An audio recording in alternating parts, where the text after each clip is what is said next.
और अब अगली वो खबर है जिसने 10 नवंबर को पूरे देश को हिलाकर रख दिया था। दिल्ली धमाके में अभी भी हर दिन नए नए खुलासे हो रहे हैं। इस बार ऐसा खुलासा हुआ है जो शायद ही किसी ने सोचा होगा। आतंकी उमर जिसने दिल्ली धमाके को अंजाम दिया था, उसका एक और साथी गिरफ्तार किया गया है। इसी ने बड़े खुलासे किए। इस पर एक रिपोर्ट देखते हैं।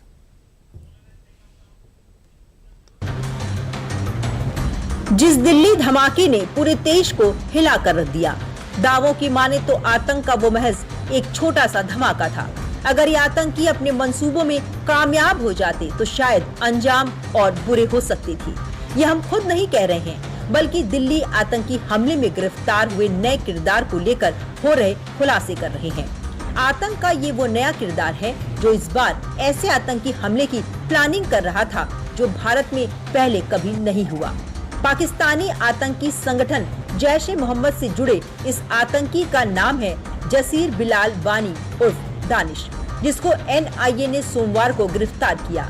ये आतंकी डॉक्टर उमर नबी भट्ट का मुख्य सहयोगी बताया जा रहा है और इसने कार धमाके के अलावा दूसरी प्लानिंग भी की थी। जांच में बड़ी बात ये सामने आई है कि ये मॉड्यूल दिल्ली और देश के अन्य बड़े शहरों में हमास की तरह रॉकेट और ड्रोन से हमले की साजिश कर रहा था। NIA की ने बताया कि बिलाल बानी उर्फ दानिश ने ड्रोन में जरूरी बदलाव के साथ ही रॉकेट बनाने की कोशिश में जुटा था। इसका प्लान सिलसिलेवार आतंकवादी हमलों को अंजाम देने की थी। इसके लिए उसने टेक्निकल ट्रेनिंग ले रखी थी। हमले को अंजाम देने के लिए मॉड्यूल जम्मू कश्मीर से लेकर दिल्ली, हरियाणा, यूपी और मध्य प्रदेश समेत कई राज्यों में अपनी जड़ें जमा रहा था। हालांकि इससे पहले जम्मू कश्मीर पुलिस ने इस मॉड्यूल के कई सदस्यों को गिरफ्तार कर इनके पूरे नेटवर्क और मंसूबों पर पानी फेर दिया। मतलब अगर हमारी जांच एजेंसियां तत्परता न दिखाती तो देश आतंकी हमलों से दहल उठता। लेकिन दिल्ली में कार ब्लास्ट से इस खतरनाक प्लान के मॉड्यूल का भंडाफोड़ हो गया और इसी के बाद खतरनाक प्लानिंग नाकाम हो गई। दावा है कि हमास और ISIS जैसे आतंकी संगठन सीरिया, इराक, इजराइल, अफगानिस्तान में ऐसे ही हमले करते हैं। अब ये आतंकी भारत में भी इसी मॉडल को अपनाने की कोशिश में थे।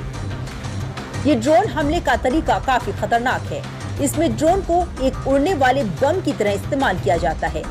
जानकारों के मुताबिक इस अटैक में ड्रोन को दूर से कंट्रोल किया जाता है और उसे सीधे टारगेट पर गिरा दिया जाता है। इससे कम समय में ज्यादा नुकसान पहुंचाया जा सकता है। जम्मू कश्मीर के अनंतनाग जिले के कांजीगुंड का रहने वाला जसीर बिलाल हमले के पीछे मुख्य साजिशकर्ताओं में से एक माना जा रहा है।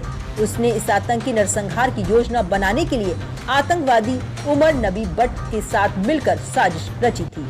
अब NIA इस घटना के पीछे की साजिश को उजागर करने के लिए कई और पहलुओं पर जांच कर रही है। आतंकी जसीर बिलाल वानी और दानिश को 10 दिनों की NIA हिरासत में भेजा गया। NIA आतंकी जसीर बिलाल से इस आतंकी हमले के बारे में पूछताछ करेगी। इस साजिश में और कौन कौन शामिल है, ये भी जानना NIA की प्राथमिकता होगी। NIA ये भी जानने की कोशिश करेगी कि आखिर किसके इशारे पर ये टेरर मॉड्यूल इतने दिनों से चल रहा था। अभी एक दिन पहले उमर का सहयोगी आमिर राशिद अली को भी 10 दिन की NIA हिरासत में भेजा गया है। दूसरी तरफ इस सफेद पोश आतंकी मॉड्यूल के सामने आने के बाद कई और लोग भी जांच एजेंसियों के रडार पे हैं। फरीदाबाद में जो इस पूरे टेरर मॉड्यूल का एक तरह से केंद्र बना, वहां कई मस्जिदों के इमामों से आतंकियों के करीबी संबंधों का पता चलने के बाद फरीदाबाद पुलिस को शक है कि जिले की अन्य मस्जिदों में भी कुछ ऐसा ही हो रहा है। जानकारी के अनुसार पता चला है कि बाहरी लोग मस्जिदों में आकर अपने आकाओं के संदेश पहुंचाते थे। आतंकी ज्यादा से ज्यादा स्थानीय मददगारों की तलाश में थे, इसलिए उन्होंने आने वालों को निशाना बनाने के लिए मस्जिदों को चुना। शुरुआत में ये काम चुपचाप तरीके से किया जा रहा था, लेकिन अब आतंकी घटनाओं के बाद एक आतंकियों और मस्जिदों के बीच संबंध उजागर हो रहे हैं। इससे पुलिस सतर्क हो गई है।